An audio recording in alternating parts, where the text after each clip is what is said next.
मंडळी नमस्कार, मी रिनेश रंजन. आपण पाहत आहात बातम्यांची बातमी. मंडळी, आज या बातमीमध्ये पुढे जाण्याच्या पूर्वी तुम्हाला एक सूचना, एक नम्र विनंती. मंडळी, ना आपण मोदींचे कामगार आहोत, ना आपण राहुल गांधींचे अंधभक्त आहोत. आपण आहोत नागरिकांच्या बाजूने बोलणारे. तर मंडळी, अशा प्रकारचा आपला रोखठोक कार्यक्रम आहे हा. अशीच आपली साधी सरळसोट विचारधारा आहे. पटलं तर थांबा, नसेल पटलं तर तुम्ही जाऊ शकता. तुमचं स्वातंत्र्य तुम्हाला लखलाभ आहे. राम राम.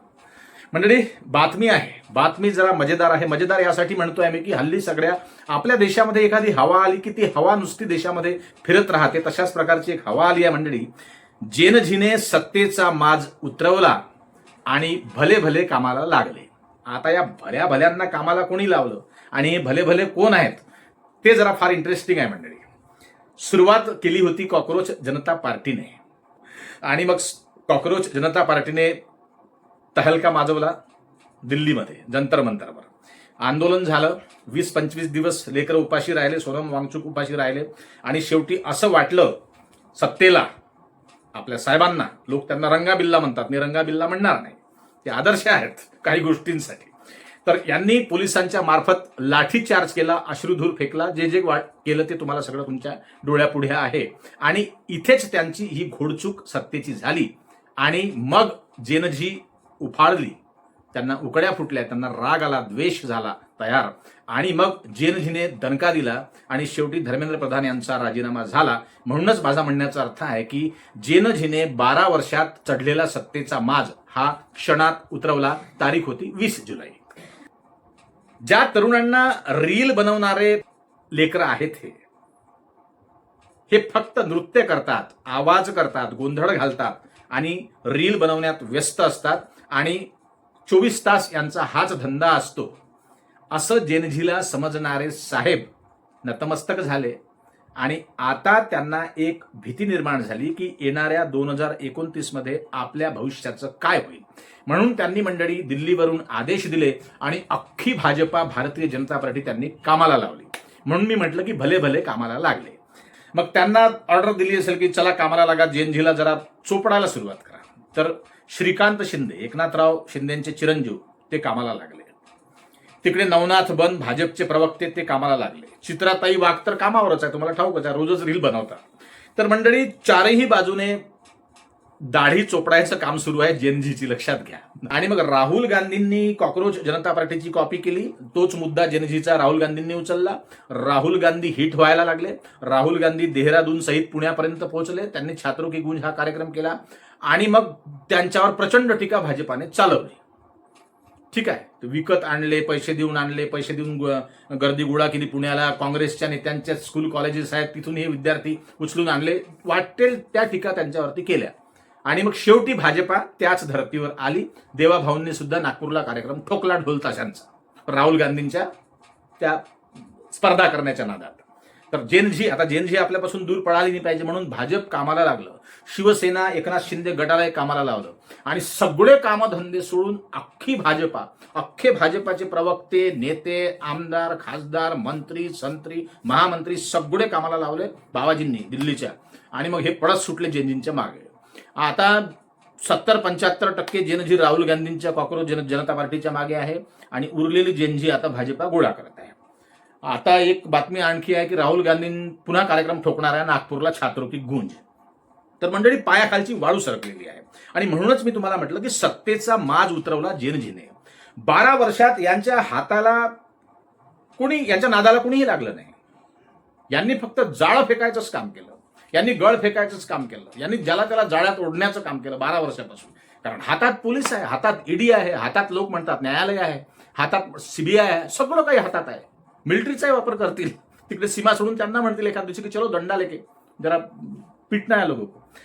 तर मंडळी, माहिती आहे का तुम्हाला, एक गोष्ट लक्षात घ्या, हे ना जेव्हा हवेत असतो ना माणूस, कुठलाही माणूस, आता हे सत्तेत आहे, राजकारणातली गोष्ट आहे, जेव्हा माणूस हवेत असतो, जेव्हा माणूस एका उन्मादात असतो, जेव्हा माणूस एखाद्या मस्तीत असतो ना, तेव्हा त्याला जग पूर्ण शून्य वाटायला लागतं. त्याला वाटतं सगळे कधी आहेत, सगळे मूर्ख आहेत, आपणच शहाणे आहोत. अशाच प्रकारे कान तुम्ही जगातले पाहिले आहेत, काय काय झालं ते.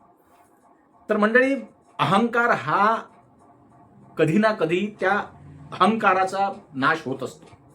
इतका अहंकार की तुम्हाला एका व्हिडिओमध्ये सांगितलं मी की साधे नगरसेवक सरपंच यांनाही मस्ती माज आलेला होता. कुणाच्या भरोशावर? प्रत्येक जण जो तो स्वतःला फडणवीस समजून राहिला. खालच्या दर्जाची गोष्ट करतोय आम्ही, कार्यकर्त्यांची साध्या. इतकी मस्ती येऊन गेली होती. मस्ती कशाची आहे? 5वी बहुमत, जिकडे तिकडे 22-23 राज्यात नुसती भाजपची सत्ता. मस्ती माज. आणि तुम्ही एक गोष्ट पाहिली का मंडळी, पूर्वी इलेक्शन निवडणुकांच्या काळामध्येच ते पक्षाचे दुपट्टे किंवा बिल्ले हे निवडणुकीच्या काळामध्ये राहायचे. तुम्ही गेल्या 10 वर्षात बघत असाल की कंटिन्युअसली 12ही महिने त्यांच्या गळ्यात पक्षाचा दुपट्टा असतो. आता मंडळी साधी सरळ गोष्ट आहे की एक आमदार, ज्यांनी मतदान केलं त्याचाही तो आमदार असतो, ज्यांनी मतदान त्याला केलं नाही त्याचाही तो आमदार असतो. जनप्रतिनिधी तो सगळ्यांचाच असतो. तो काय भाजप समर्थकांचा जनप्रतिनिधी असतो का फक्त? मग तुमचा दुपट्टा कशाला तुम्हाला गळ्यात घालायला पाहिजे? तुम्ही काय मग ड्युटीवर ऑन ड्युटी प्रचार करत असता का? ऑन ड्युटी पक्षाचा प्रचार करता का? आजकाल मुख्यमंत्र्यांच्या गळ्यात दुपट्टा दिसतो पक्षाचा. राहुल गांधींनी दणका दिला. राहुल गांधींचा दणका देशभरात पोहोचला मंडळी. आणि राहुल गांधींची इतकी लोकप्रियता वाढू लागली आहे, इतकी लोकप्रियता. मी तुम्हाला आधीच सांगितलं, आपण कोणाचे भक्त नाही. जे चाललंय तेच तुम्हाला बोलतो मंडळी, तेच तुम्हाला सांगतो. तर तिकडून आदेश आले आणि सगळा कार्यक्रम ठोकला मंडळी जेनजीचा. जो तो 24 तास 24/7 एकच नारा आहे, जेनजी. त्यांना जाड्यात ओढा, त्यांच्यावर प्रेम करा, त्यांची दाढी चोपडा, त्यांना सध्या जरा फुलासारखं वागवा, असा आदेश दिल्लीवरून निघाला. आणि अख्खी भाजपा जेनजीच्या मागे लागली आहे म्हणजे अख्खी भाजपा. तुम्हाला आतापर्यंत जेनजी दिसली नाही? तुम्हाला परीक्षा पेपर फुटी कितीतरी वेळा झाली आहे, शेकडो वेळा पेपर फुटलेला आहे. तर तेव्हा तुम्हाला जेनजीची किंमत नाही कळली? बेरोजगारी आहे तेव्हा तुम्हाला जेनजीची आठवण आली नाही? अरे तुम्ही जेनजीच्या मागे लागल्यापेक्षा मी कालच्या व्हिडिओत तुम्हाला म्हटलं की त्यांचे कार्यक्रम करून काय फायदा होणार आहे? कार्यक्रम लोकांना कळतं. तुम्ही कार्यक्रम घेतला, तुम्ही प्रिसेट असतं. मी तुम्हाला सांगितलं राहुल गांधींचा कार्यक्रम प्रिसेट होता. बिलकुल त्यांनी जे काही स्क्रीन स्टेजवरती लावला होता त्याच्यावरती सगळं प्लांट होतं. ते सगळं रिहर्सल होती त्या कार्यक्रमाची. तो एक इव्हेंट होता. कारण का आता राहुल गांधी शिकले मोदीजींचा इव्हेंट मॅनेजमेंट.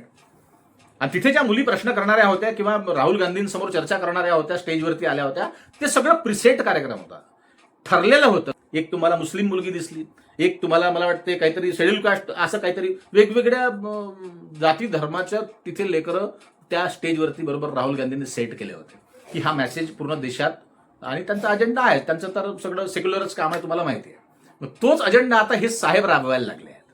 फडणवीस साहेबांनी कार्यक्रम ठोकला, ढोल ताशे बळवले, हजारो लेकरं होते तिकडे आणि ते मनोरंजन करायला गेले होते. ते काय जेनजी काय, ते काय सगळे लेकरं काय त्याच्यातले काय नीटची परीक्षा देणारे होते का?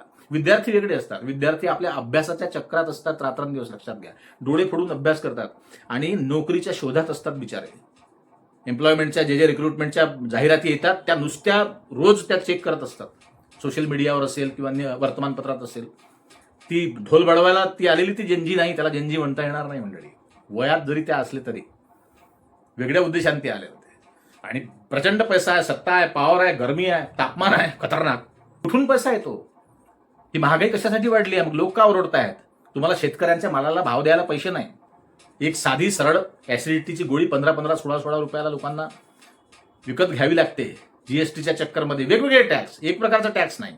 आणि हजारो कोट्यावधींचा, अरबोंचा खरबोंचा सगळा हिशोब तुमचा त्या टॅक्सचा आहे. लोकांचं रक्त पिणं सुरू आहे. आणि तो पैसा तुम्ही असा अनाठाई खर्च करता. जेनजींचे मुद्द्यांना हात घाला. मी तुम्हाला कालच्या व्हिडिओत सांगितलं, शाळा दुरुस्त करा, शाळा ठीक करा. अवस्था अतिशय वाईट आहे शाळांची. ग्रामीण भागातल्या सगळ्याच बापाची लेकरं अंबानी अडाणीची औलाद नाही. ते शहरात शिकवू शकत नाही. मोलमजुरी करणारे गरीब वर्गातले लोक आहेत. ते सरकारी शाळांच्या भरोश्यावर आजही खूप मोठा तबका, खूप मोठा समुदाय आहे आपल्या देशातला. त्याच्याकडे लक्ष द्या. 5-25 हजार कोटी त्याच्यावरती खर्च करा. खर्च करण्यासाठी आहे टॅक्स. फक्त मस्ती, फक्त कार्यक्रम, आपले इव्हेंट्स साजरे करायचे. प्रचार, छुपा प्रचार, वर्षभर 5 वर्ष प्रचारच करत राहायचा. प्रचारच कराल तर कामं केव्हा कराल लोकांचे? हा सगळ्यात मोठा प्रश्न. आणि जनता हुशार झालेली आहे. तुम्ही माझ्या चॅनल खालच्या कमेंट वाचा. तुम्ही कमेंट्स माझ्याच नाही, सगळ्याच चॅनल खालच्या कमेंट्स वाचा मंडळी. भाजप विरोधी वातावरण देशात तयार झालेलं आहे. मोदींच्या विरोधात वातावरण तयार झालेलं आहे. कापूर, अगरबत्ती, अंगारे, दुपारे, गंडे, दोरे, हे सगळं यांनी काही होणार नाही. कामच करावं लागतं पैसे मिळवण्यासाठी. कामाशिवाय काहीही होणार नाही. म्हणून मंडळी जेनझीच्या मागे लागले आहे अख्खे, आणि ते जेनझीच्या मागे लागून कार्यक्रम घेऊन इव्हेंट करून त्यांना प्रश्न विचारून त्यांच्या पुढे माईकचा दांडा देऊन काही होणार नाही. त्यांच्यासाठी काम करावं लागेल. काम डायरेक्ट थेट सुरू करा. लोक प्रश्न विचारतील, लोक रट्टे देतील, रट्टे तुम्हाला सांगतो. अर्थातच जेनजी ती चूक तुम्हाला भोवली. लाठीमार केला, तुम्हाला वाटलं हेही आंदोलन आपण चिरडून टाकू. 13 महिने तुम्ही शेतकऱ्यांना छळलं दिल्लीच्या बॉर्डरवर, आणि तेही पट्टीचे पठाण निघाले, तेही हल्ले नाही तिथून. म्हणून ते 3 शेतीचे जे कायदे होते, कृषी कानून, काले कानून पंजाबांनी नाव ठेवलं होतं त्याला, ते मागे घ्यावं लागलं, बॅकफूटवर यावं लागलं. आणि आता सेकंड टाइम जेनजीने झटका दिला बाबाजींना, आणि बाबाजींनी आता आदेशच काढले, बस सब छोड़ दो, अब जेनजी के पीछे पडो. लागले सगळे जेनजीच्या मागे. प्रवक्ते काय तर जेनजी, श्रीकांत शिंदे काय तर जेनजी, एकनाथ शिंदे काय तर जेनजी, देवेंद्र फडणवीस काय तर जेनजी, राहुल गांधी तर आहेच, कॉक्रोच जनता पार्टीचं स्कूल ठीक करू अभियान सुरू आहे. सगळं जेनझीमय वातावरण झालं आहे. आणि सत्तेचा माज या 12 वर्षात कोणी उतरवला असेल मंडळी तर तो जेनझीने उतरवला. आणि आता ही बघा, आता मुद्द्यांना हात घातल्याशिवाय पर्याय नाही. किती लोकांना तुम्ही पोलिसात टाकाल, किती लोकांना तुम्ही कारागृहात पाठवाल. ऑलरेडीच अनेक लोक सडतायत कारागृहात, त्यांची काही जमानत नाही. राम रहीमची जमानत होऊ शकते, तो पॅरोलवर 10 वेळा बाहेर येऊ शकतो त्या देशात. आणि सगळे गुंडच भरलेले आहेत, तुम्हाला माहिती आहे. सगळ्यांचं, काही लोकांचं तर लोकांचं तर शिक्षणच नाही आहे. कुणी 10वी आहे, कुणी 7वी आहे, कुणी 6वी आहे, कुणी 4थी पास आहे. धड शपथ घेता येत नाही, शपथ घेताना शब्द उच्चारता येत नाही, तुम्ही पाहिलं असेल अनेकदा. आणि हे सगळं वातावरण बंद झालं पाहिजे मंडळी. तिथेही शिक्षणाची पात्रता, शिक्षणाची अट असली पाहिजे राजकारणात जाण्यासाठी. जेव्हा एखादा शिक्षण मंत्री असतो तर त्याचं शिक्षण, त्याला शिक्षणाचा काय अनुभव आहे, त्याला काय काय माहिती आहे त्याच्यातली. कृषी मंत्री असेल तर शेतीतली त्याला काय जाणकारी आहे. यांच्या शेत्या यांचे माणसं पाहतात, यांचे फार्म हाऊस यांना मजा मारायला असते.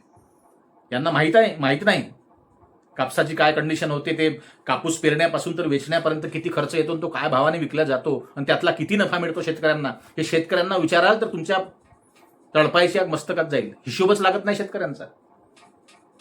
जमीन पाहन, शेत पाहन, तर इथे उभे राहिले तुम्ही तर त्याला धुरा दिसत नाही. इतक्या मोठ्या मोठ्या त्याचं क्षेत्रफळ असतं, आणि त्याच्यात पिकतं काय तर आसमानी संकटाने तेही हाती लागत नाही. आणि इकडून तिकडून हाती लागलं तर त्याला व्यापारी पार त्याची चटणी करून टाकतात. त्याच्या हाती काहीच उरत नाही. त्याला लेकरं नाही, त्याला मुलींचे लग्न करायचं नाही, त्याला मुलांचं शिक्षण करायचं नाही, त्याला घर बांधायचं नाही, त्यांनी कपडे घालायचे नाही, त्यांनी गाडीत फिरायचं नाही, त्याच्यासाठी काहीच नाही. तो माणूस नाही, त्यांनी आत्महत्या करायची. आणि शेतकऱ्यांच्या आत्महत्यांच्या मागे आता विद्यार्थ्यांच्या आत्महत्या सुरू झाल्या, तरी तुम्हाला घाम फुटला नव्हता, पाजर फुटला नव्हता. त्यासाठी कॉक्रोच म्हणावं लागलं एका व्यक्तीला, आणि कॉक्रोच जनता पार्टी अभिजित दिपके सारख्या माणसाला, मुलाला तयार करावी लागली. आणि ते त्यांचं करिअर सोडून, नोकऱ्या सोडून, त्यांचा संसार, लग्न सगळं सोडून त्यांनी या मागे लागायचं. आता म्हणजे प्रत्येक गोष्टीसाठी आंदोलनच करायचं या देशामध्ये. आरोग्यासाठी आंदोलन, शिक्षणासाठी आंदोलन, महागाईसाठी आंदोलन. आणि पूर्वी आंदोलनाने काहीतरी व्हायचं, निर्णय लागायचा. आता त्यांनी काही होत नाही. लोक उपोषणाला बसतात, लोक मरतात, तरी तिथे कोणी भेटायला ना कलेक्टर जात, ना तहसीलदार जात, ना कोणता मंत्री जात त्या खात्याचा. आता कॉन्ट्रॅक्टरचं आंदोलन झालं आझाद मैदानात, मला वाटतं मुंबईला. ठेकेदारांचे पैसे देत नाही तुम्ही. प्रचार करायला तुम्हाला लाखो करोडो रुपये आहे, अरबो खरबो रुपये आहे. लाडकी बहीण चालवायला तुम्हाला 30-30, 40-40, 50-50 हजार कोटी तुमच्याकडे आहेत. ठेकेदारांचे पैसे तुम्ही देत नाहीत. अनेक विद्यार्थी, अनेक मुलं नोकरी नाही म्हणून या ठेकेदारीत आले, या व्यवसायात आले.